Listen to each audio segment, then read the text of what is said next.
Hello everyone, welcome to Lukman IS. Today we are going to have the Hindu analysis of 17th July 2020.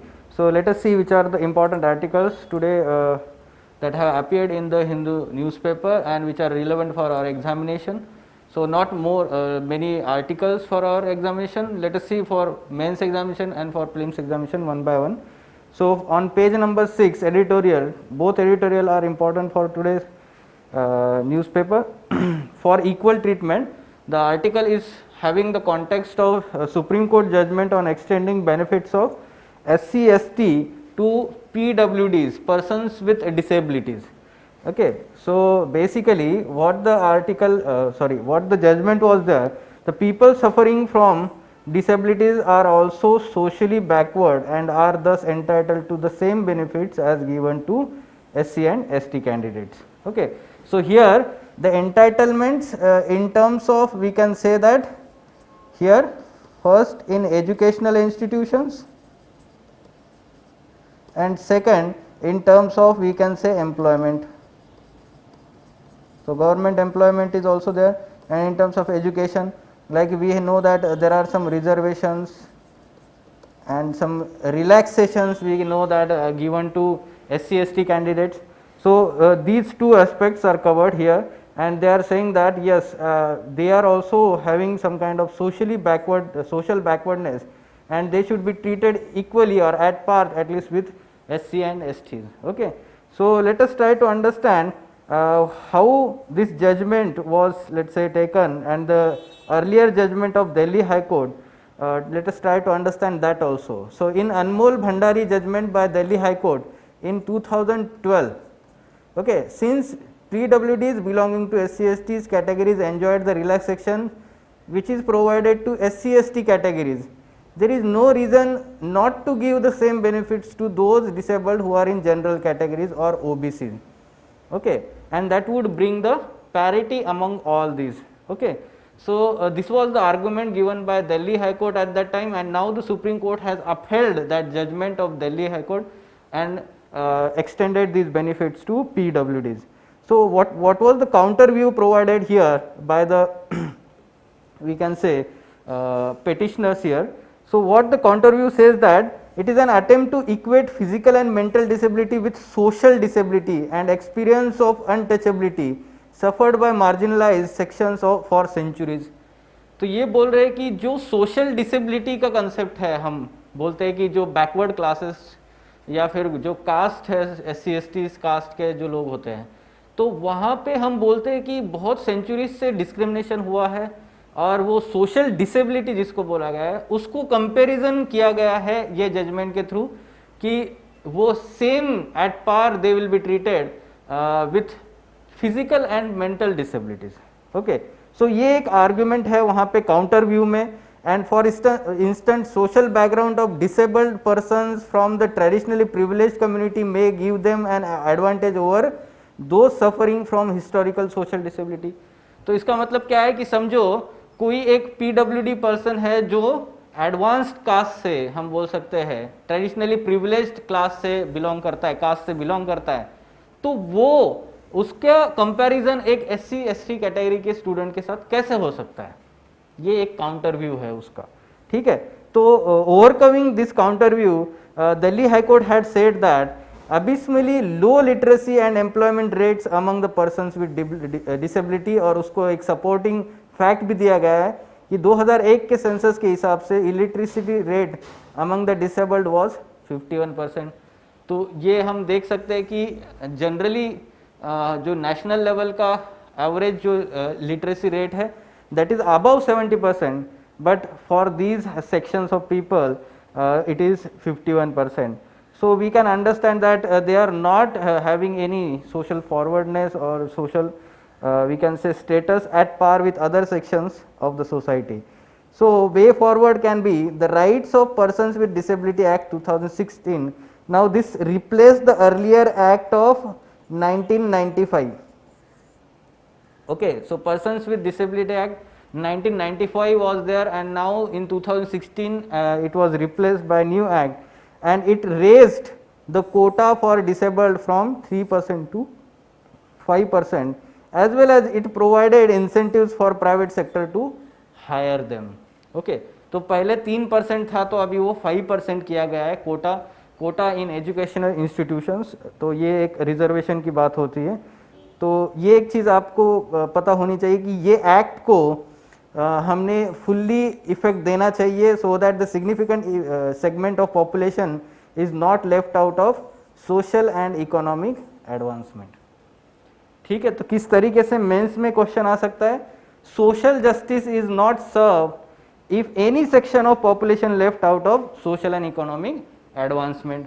So discuss the statement with reference to PWDs. तो ऐसे आपको question expected है. GS2 में आपको social justice topic है तो वहाँ से आ सकता है, या GS1 में सोसाइटी जो है सेक्शन है वहाँ पे भी आ सकता है. ठीक है, तो ट्राई कीजिए कि इस क्वेश्चन को आप प्रिपेयर करेंगे. ठीक है, कुछ बेसिक चीज़ें आपको पता होनी चाहिए, जैसे कि ये rights of persons with disability act जो था 2016 का, it replace the earlier act of 1995 and it fulfills the obligations to United Nations Convention on Rights of Persons with Disabilities UNCRPD where to which India is signatory. तो उसको हमने enact करने के लिए उसके कुछ provisions जो है हमने incorporate करने के लिए अभी ये नया एक्ट लाया है, रिप्लेस किया है अर्लियर एक्ट 1995 से. ये बेसिक्स है. ठीक है, so moving on to next article, testing times. Basically it is talking about the final year examinations जो जिसके ऊपर अभी चल रहा है, बहुत सारा डाउट्स है, कन्फ्यूजन है.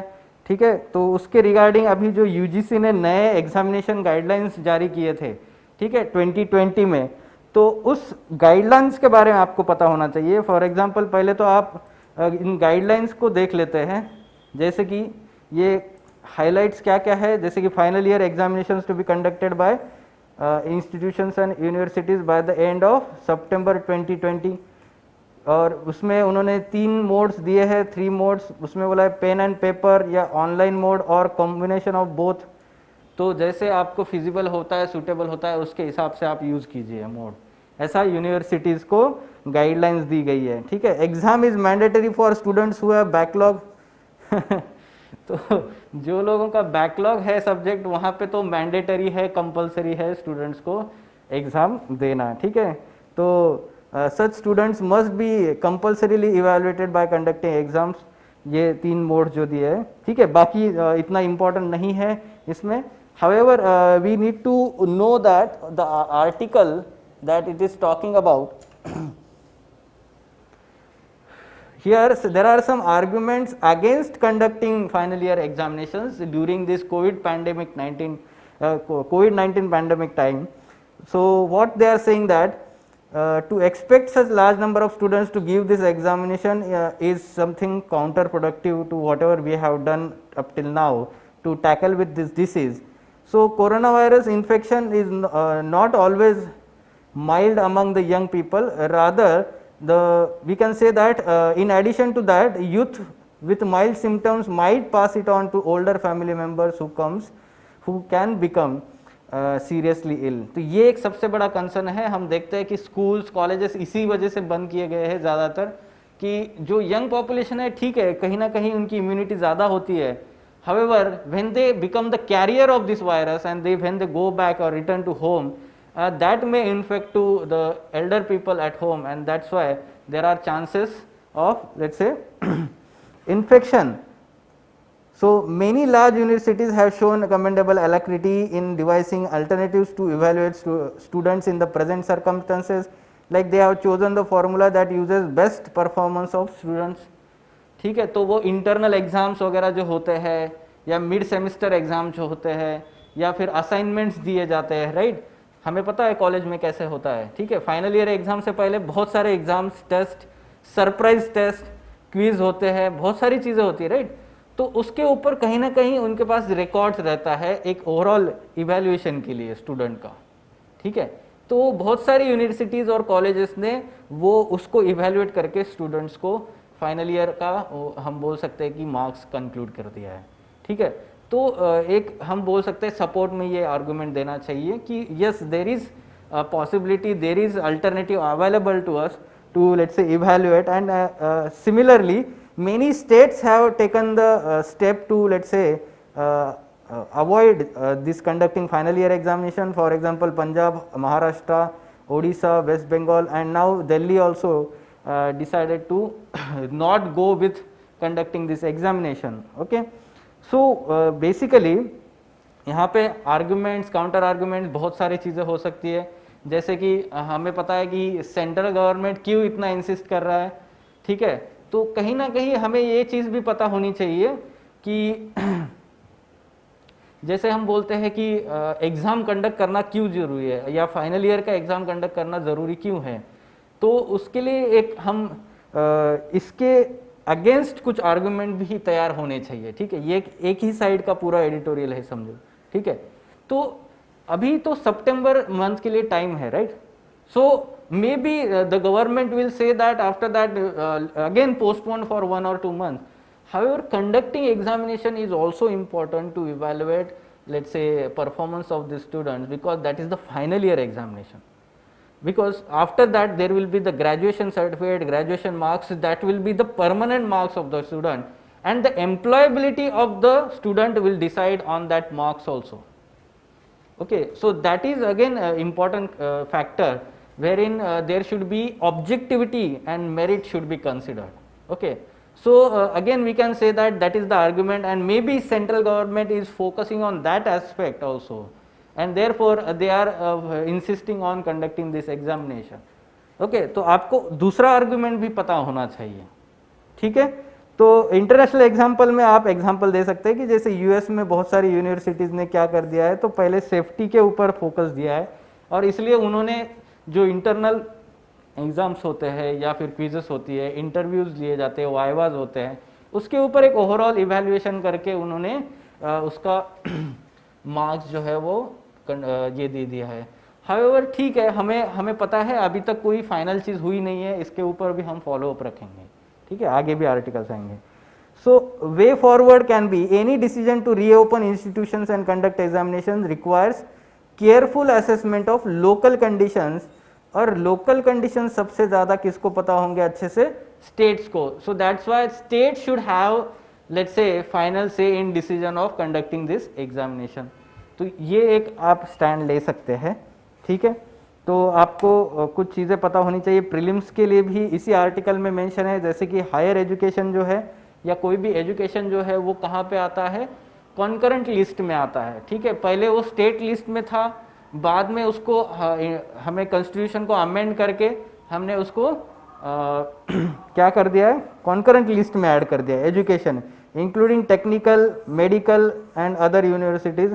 तो कंकरेंट लिस्ट में क्या है कि state as well as central government both can make laws on that subject. At the same time there are some subjects which are included in union list, for example Banaras Hindu University, Aligarh Muslim University, Delhi University and other such universities of national importance, and other subject includes scientific or technical education institutions of national importance, ठीक है।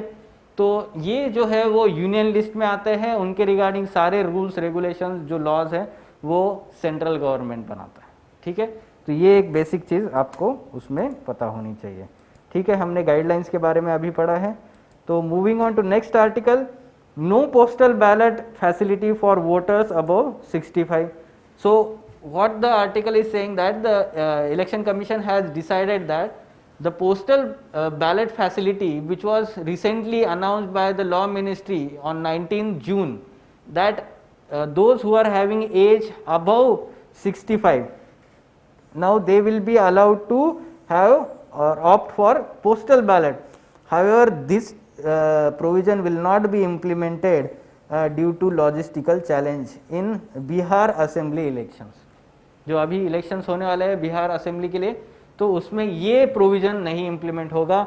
जो earlier provision था 80 years and above, उनके लिए postal ballot का वो continue रहेगा, but इसके बाद के इलेक्शंस के लिए वो सोच सकते हैं इसके लिए, ठीक है। तो इसका मतलब ये नहीं है कि जो रूल्स एंड रेगुलेशंस है उसको बेंड किया गया है, रादर ये इम्प्लीमेंट नहीं होगा इस इलेक्शन में, ठीक है। तो पोस्टल बैलेट सिस्टम क्या होता है, Ballot papers are distributed electronically to electors and are returned to the election offices via post.